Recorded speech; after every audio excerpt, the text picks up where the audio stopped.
Welcome to another episode of Chattin with Staxx. I'm your host, Bill-Staxx, and today I got Larry McShane. How you What's doing, up, Bill? man? How Thanks you for doing? having me. Good, No good. problem. Appreciate it. Yeah. So, to all the people out there, I was supposed to have Frank tonight, but we're gonna reschedule Frank and Anthony, and we got Shane tonight. So, you are interested in the organized crime genre.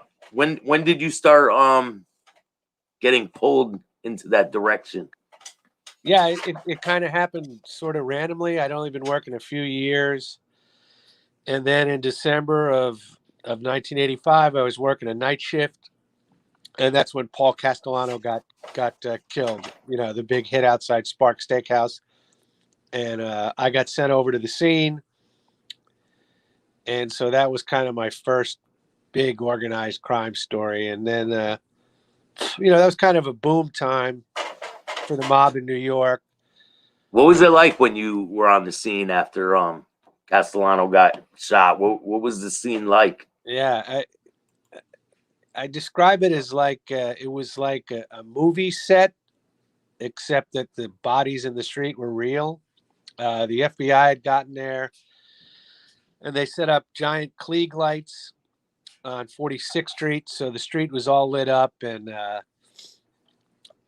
Castellano's on one side of the car, and Tommy Bellatti's on the other side of the car, and the blood is running down 46th Street. It was, I've never seen anything like it before or since, and it was a huge story as well as it worked out. Once it was revealed that Gotti was behind it, now he was taking control of the family. And in a lot of ways, it's the hit that really, I think, completely changed organized crime, and in some ways, was the beginning of the end for the Gambino family. Yeah, I think so too. Yeah, So what was your job to go there and take pictures and get like I was supposed to go over there, and you like this. I was calling in from a payphone, but no, I was supposed to get some color from the scene, description of what happened, and then there was a guy named Jim Fox who was the head of the FBI at the time, and myself and another reporter found him at the scene, and there were a lot of rumors about what had happened and who had what been are hit. some of the rumors? What are some of the rumors that you heard? Well, the Castellano name came up very quickly. You know what I mean?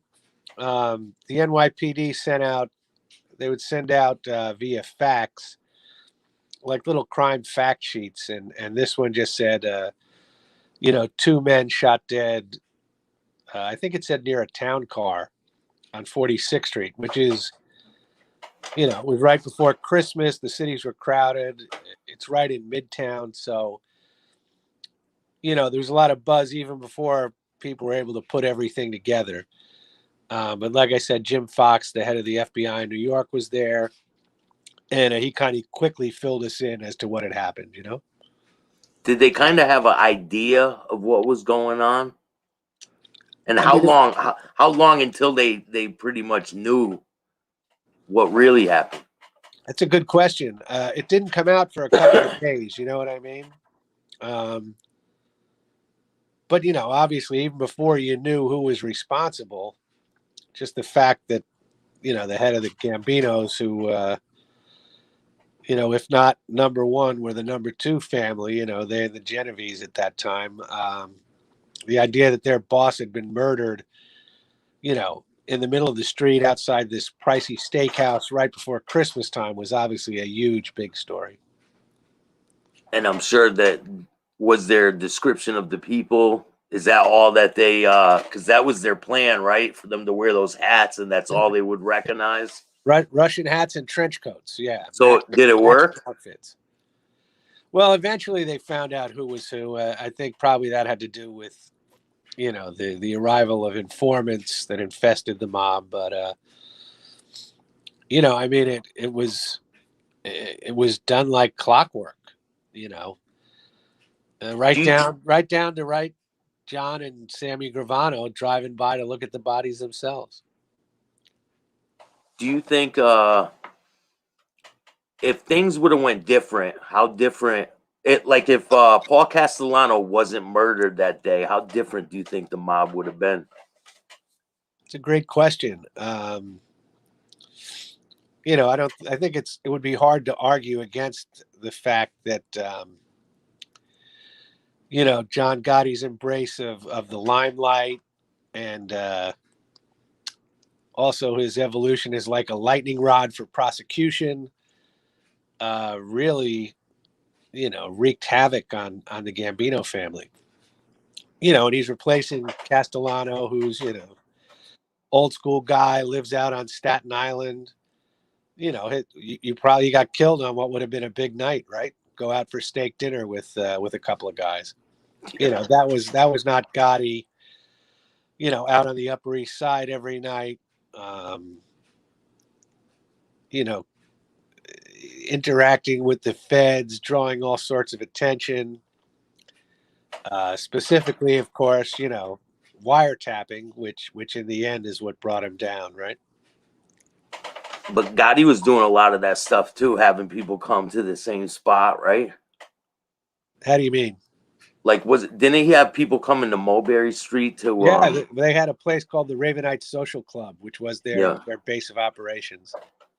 And yeah, he insisted that the guys come there every day, which I think Sammy Gravano might have said this on one of his podcasts was insane, because if the FBI wants to find out who the members of the family are, all they got to do is sit in a parked car for 6 hours and they're all coming in and out the front door, which is not the way it's supposed to be, Yeah. And in the end, Gotti decides they should have the conversations not in the club itself, but in an upstairs apartment, which the feds find out about it and they bug the apartment. And when the trial came out, they printed a fast hardcover of all the transcripts from the Ravenite tapes, which is it's a great read just in and of itself. Yeah, I read some of it. It's pretty good. So what made you lean towards writing books about the chin? I covered some stuff that involved the chin, but first of all, I should say I was surprised that nobody had written a book about him. Yeah. He's a one of a kind guy in the history, really, of organized crime. The whole crazy act was unparalleled. You know what I mean? Yeah.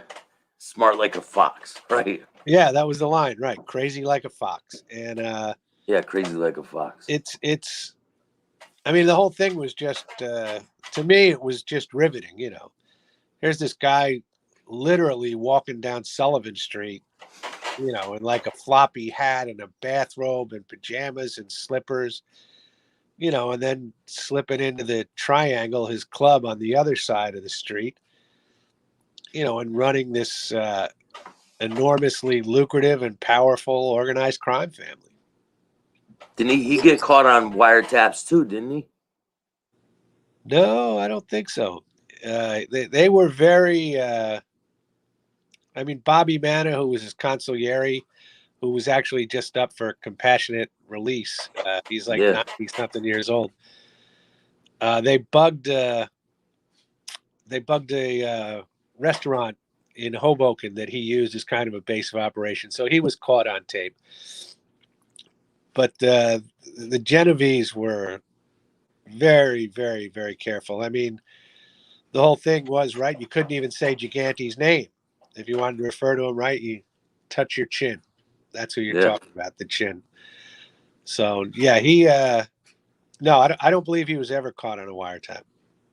But he got arrested for conspiracy to murder John Gotti, didn't he? That would be not Chin. That was Bobby Manna. Oh, and Gas Pipe, I think, right? Gas Pipe was in on the killing of Frank DeChico, the bomb explosion. And today's Frankie DeChico's birthday, so happy birthday to Frankie DeChico. Yep, November 5th. Small world. Yeah. So After how close were the police to solving the Castellano hit as the investigation was going on? Well, I mean, I think obviously it took them a while to bring a case. You know what I mean? Uh, Yeah. but I think it's kind of like what we were saying before. You know, if you were outside the Ravenite, the line of people who were coming to kiss the ring of the new boss made it pretty clear who was responsible. You know what I mean? So, They probably knew who did it a lot before they actually brung the indictments to him, right? oh yeah, for sure, for sure. He wasn't indicted until well, I mean, he was indicted a couple of times, but yeah, again, his kind of high profile in the media and in the family really did not, you know, help him stick around too long. It wound up being his undoing. December 1990. Is that when he got convicted?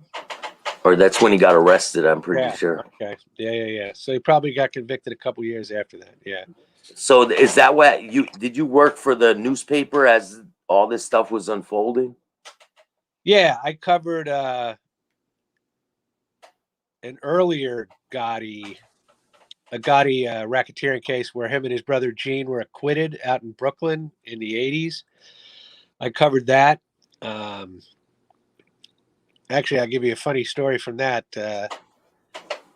I go out there just to kind of fill in for a couple of days. We had a regular reporter, and I was unaware of. I guess there had been some sort of protocol established between the defendants and everybody else. So I ran out at a break into the men's room to go to the bathroom, and I turn around, and then Gene and John Gotti are there, and they're looking at me like, you know, what the hell is this guy doing in our bathroom? You know what I mean? I think it was kind of there between sessions headquarters. So I kind of zipped up and zipped out as fast as I could, you know. So were they out on bond already? And they were. Yeah, they were out for that trial. Exactly. Yeah. Yeah. Yeah. And then, like I said, they were acquitted in that one. And then I did, I did a bit of the Chin trial. I was out there when Sammy Gravano testified against him, and then I did a lot of stuff with Chin's second trial where he took a plea, and that's when he admitted that the crazy act was all made up. His son was there, and his son got a plea deal, got a 2-year plea deal.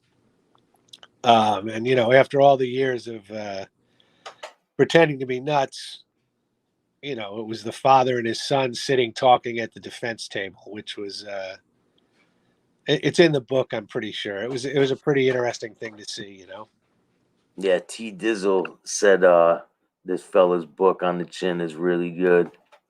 Thank you. There's a bunch of people that reached out to me and said they read your book. Oh, And it good. I'm was glad to and it hear it. was good. So I wanted to ask you something else. There's a lot of questions I have. So when Frankie DeChico got blown up, were you doing that story too? Yeah, I wrote about that one too.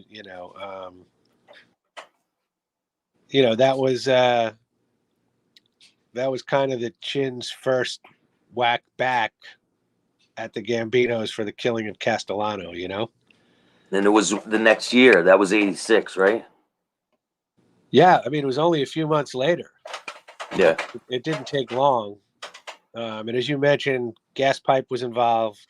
He apparently provided the bomb. And I think that initially they thought that the guy with Frank DeChico was Gotti.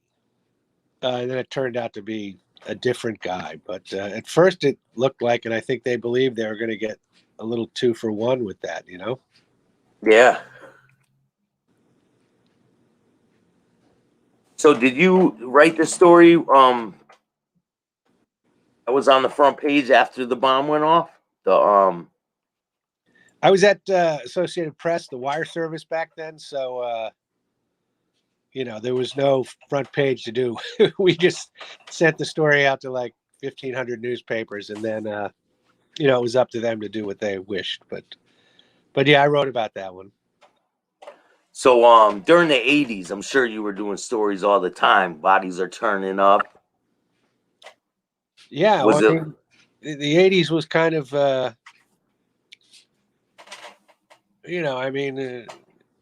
there was just a lot going on. Gotti became kind of the focal point of everything. But by the time you got to the early 90s, you had the Colombo War, right? Yeah. The Chin was still doing his thing, and he was dodging prosecution. Gas pipe. A very crazy, interesting figure. So there was a lot going on. And of course, the flip side of that is at that point the FBI had launched all their squads, one for each family, and so even as it seemed like they were getting bigger and richer, with the concrete club and construction. They had a lot of tentacles in a lot of places. At the same time, the FBI, was closing in on everybody. And of course, the 80s was when the commission case was held, and they put away the heads of the families. What's one of the big cases that you remember that stand out to you at that time? Well, the commission was obviously a huge one. And then right when that was going on, that's when Castellano got killed, right? Right before, yeah, exactly right. Yeah, in December. Were the other bosses like nervous that they were gonna get killed too? I don't think so. I think it came out fairly quickly that this was kind of an internal thing. It was a turnover in one family. Yeah.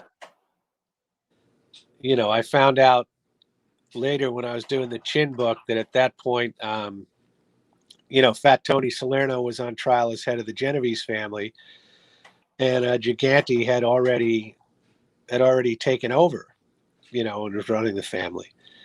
And Carmine Persco represented himself. He was his own lawyer at the commission trial. So Yeah. He's one of the only ones that did that, right? yeah, and Yeah. by all accounts, he did pretty well. I wasn't down covering that trial, but obviously I've read a lot about it. I did a piece with Persco's lawyer about his efforts to get Persco released on compassionate grounds so that he could die at home with his family. And so far, they're not doing well. The old timers trying to get out. Peter Gotti as well. I know they'd been trying to do it for him. Like I said, Bobby Manna was up again yesterday. Vic Arena got rejected. So yeah. I think Peter got his, didn't he? No, he died. I had to write his obituary. He died in prison. Oh. Yeah. I know one of them got compassionate release. I forgot which one it was. Yeah. Do you think, like your personal opinion, do you think the guys from back in the day, like the Carmine Galantes and all these other guys like Fat Tony, do you think they're as smart as the newer guys that are out now? Well, Or do you think they're losing their wit as the time goes on? yeah. Look, they ran a much bigger operation than the families are running now. I don't think that's an accident. These guys knew what they were doing. Something like the Windows scam, where the mob was able to put tens of millions of dollars worth of windows in city housing projects all around the city. I mean, that's like a stroke of genius, Yeah. And it doesn't feel like, and I don't see anything that indicates that the current iteration of organized crime has that kind of sway and that kind of wide-ranging influence. Yeah, I don't think Someone said Vinny Acero got out on compassionate release. Could be, yeah. All right. Thank you. Thank you, Elizabeth. I appreciate all my subscribers. So is there any funny stories or something you can think of throughout the years, or a story that stands out to you throughout your years of reporting? Well, the Castellano one was obviously big. Seeing Chin Gigante plead out after all those years was a big story.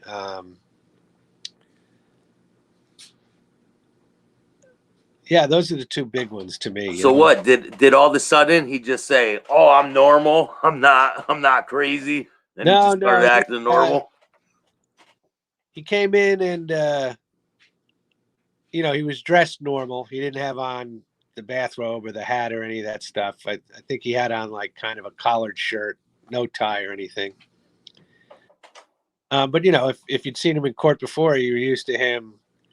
He was supposed to have a leg tremor, and so his leg would be shaking. I have a funny story there. There was a prosecutor in one of his cases who said that they were in court, and he looked over and Chin was doing the leg shake, except he was shaking the wrong leg. So the prosecutor went over and said, tremors in the left leg. And he said that Chin didn't miss a beat, just started shaking the other leg, Of course, man. Yeah. He was a character, but also a lethal guy. You know what I mean?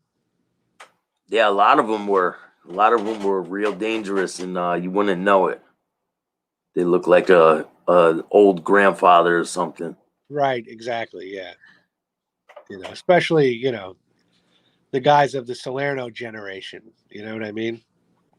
Things changed a little bit. And obviously, Gotti, you're talking about a guy there who, ignored all the rules, right? From Look his at Sammy the apprentice. Bull, man. Look at Yeah. Sammy the Bull. He has a show on YouTube.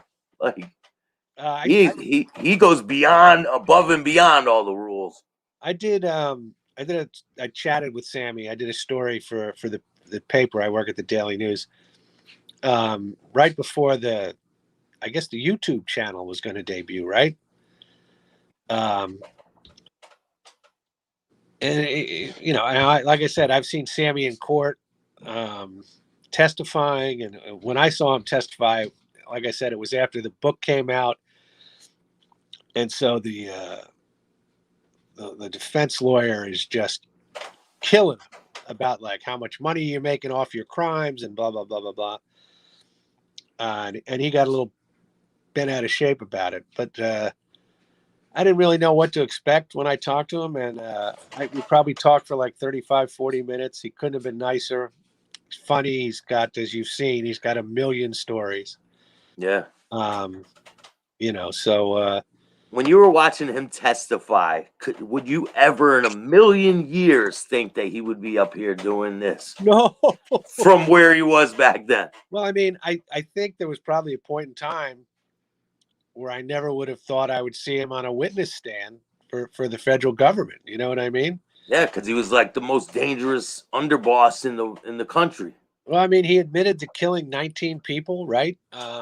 This guy's he's a dangerous guy, and he says it now in his clips. He was a total true believer. And it took a lot for him to flip. I heard him tell two different stories on why he flipped them. What'd you hear? Well, one of them is that Gotti was going to throw him under the bus, and the other one was I forgot what the other one was, but he was telling both of them.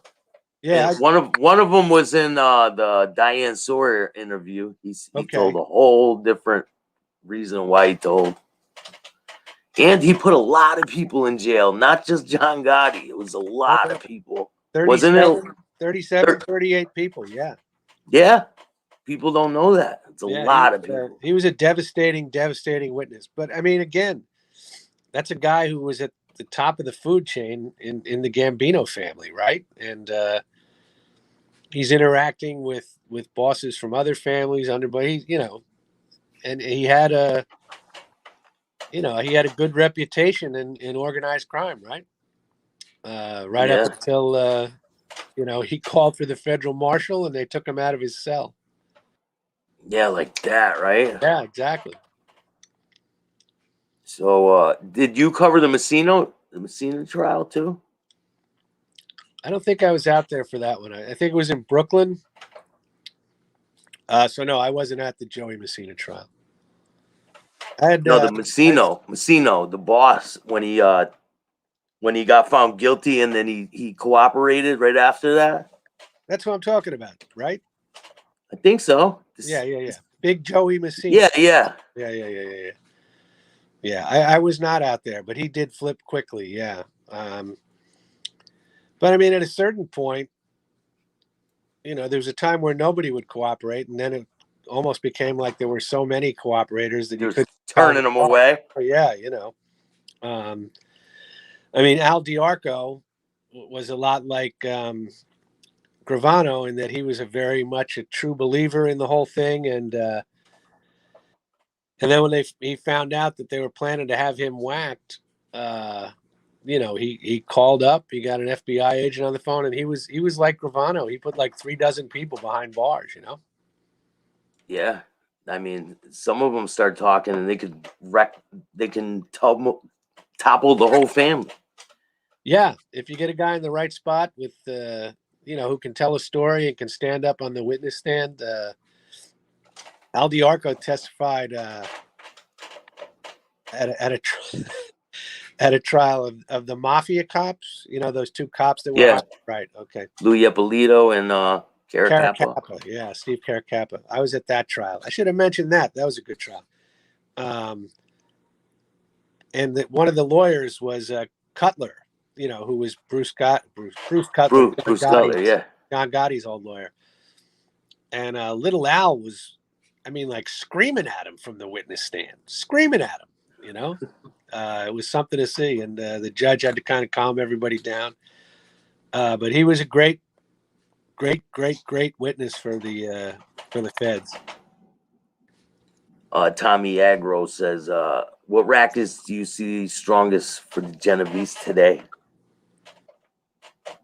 That's a good question. I mean, I think credit cards have become a big thing. It's kind of downsized from the days that we're talking about. You know what I mean? COVID vaccines. Maybe, yeah. Who knows?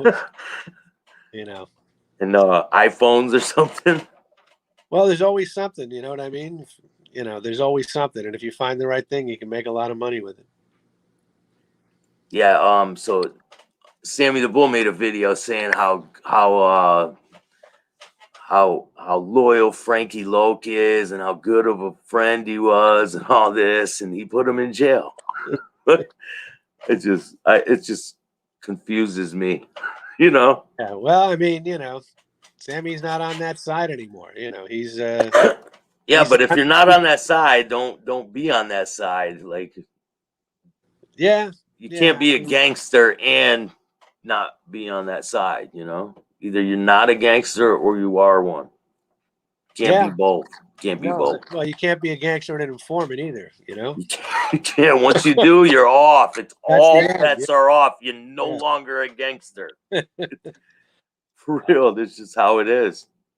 But I mean, look, he's got a lot of time to fill up. He's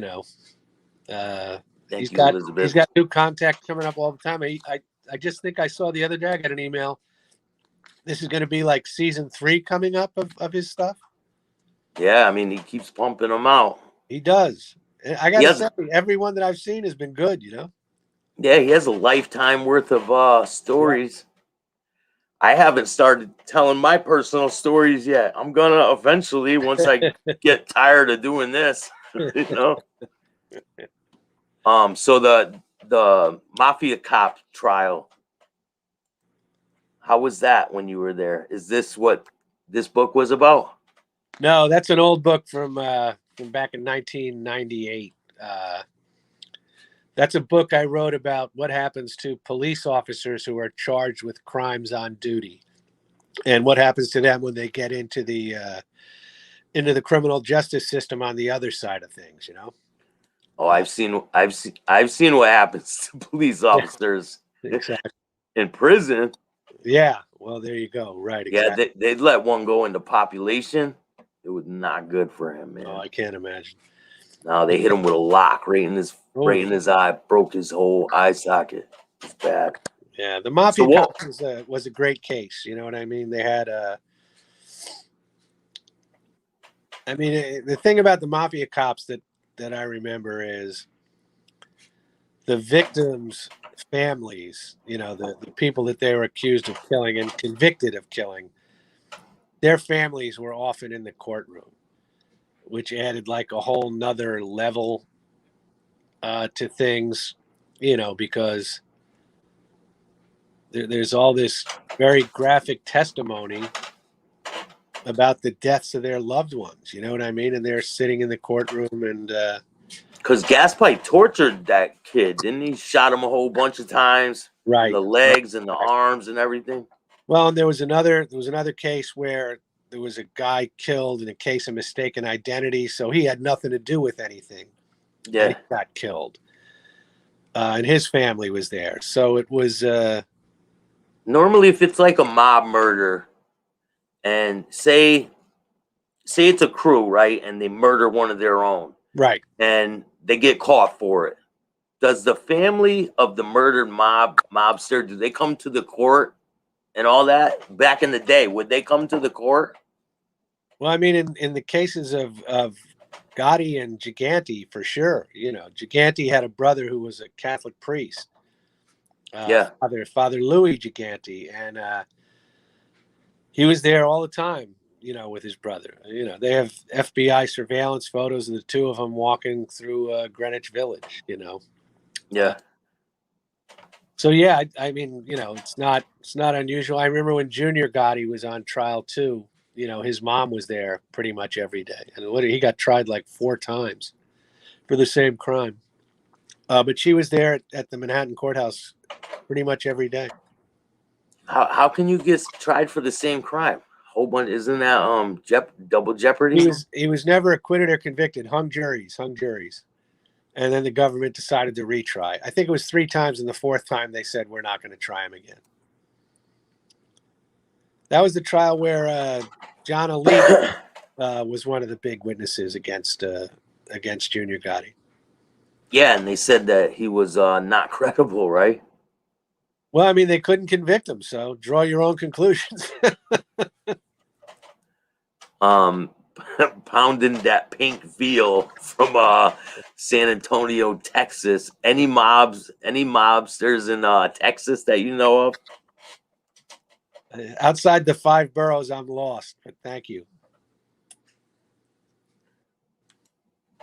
The chin supported Barney Barolomeo. Barney Palomo. Yeah, the boss now, right?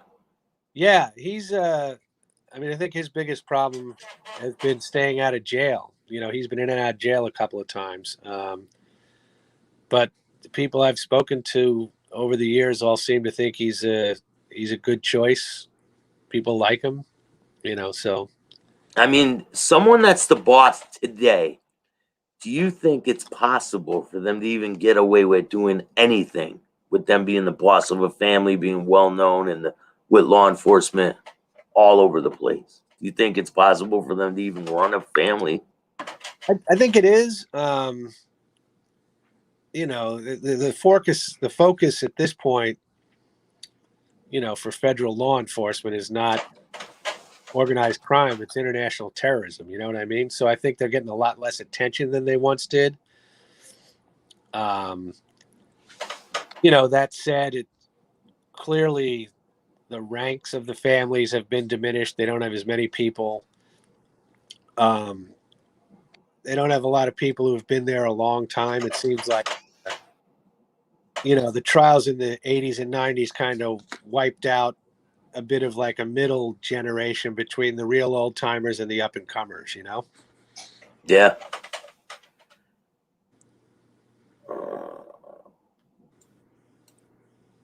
Yeah, they tried to get Junior Gotti in jail a lot, man.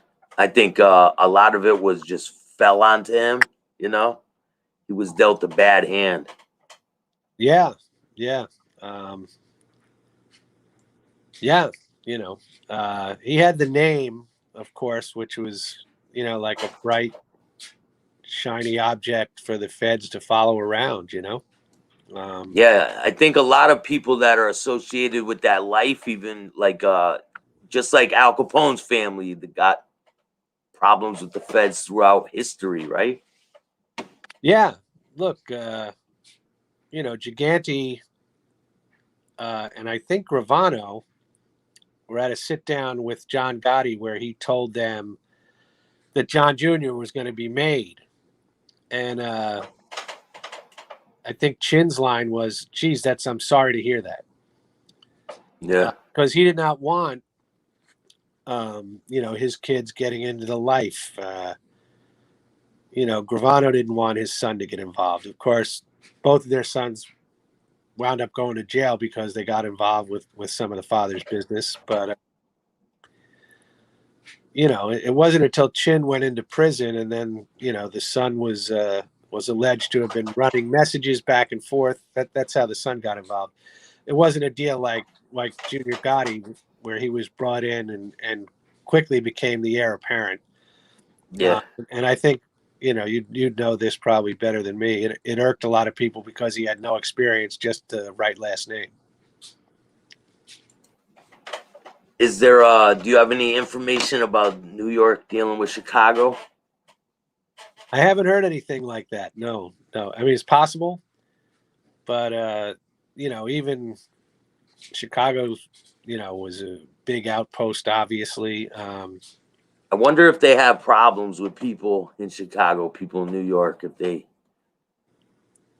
they don't know. have. I mean, everything would be over money, right? Most arguments are over money, and Yeah. I don't think that, you know, the Chicago and New York families are going after money in any place where they'd cross paths. You know, there was a Stuff, gun time. smoke. Yeah, there was a time when you know, it was a national syndicate. I don't think that time is now. You know. Yeah, I think it's time for everyone to go get a real job and get off the street, man. Because it's really not that criminal life is over with. That's the reason why I do this show. I was involved with gangs when I was younger and just trying to steer people in a positive direction. Yeah, well, I mean, you know, there's not a lot of guys who. I mean, we were talking about compassionate release. You know, there's not a lot of guys who get up to the top who die at home anymore. You know. Yeah, I wouldn't want to be that guy, especially being I can't imagine going to prison now. Can you imagine being like 60 or 70 in prison? Bobby Manna is 90, I believe. 90. And he went Get to on that prison. top bunk. He's probably got a top bunk too. Yeah. I mean, he went to jail in like 89, 90. That's 32 years. That's a third of his life behind bars, you know? He's like older than the furniture in the jail. Yeah, What? absolutely. You know, it's It's insane. yeah, tough road. But thank you for joining me, man. I appreciate you taking the time for me. Yeah, And it's nice to finally see you after yeah, all our man, back and forth. I'll definitely have you on again and pick your brain more. All right. Next time we can talk about Ralph Natali and our friends in Philadelphia. Yeah, man, we'll do the Philly mob next time. Yeah. But thank you, man. Thank you, everyone, for joining me. And happy birthday to Frankie the Chico.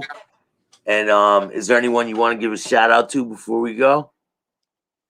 No, just a thank you to you for having me on. I really appreciate it. Yeah, no problem. Right. And make sure you hit the like, subscribe, and notification bell so you can get my videos every time they drop.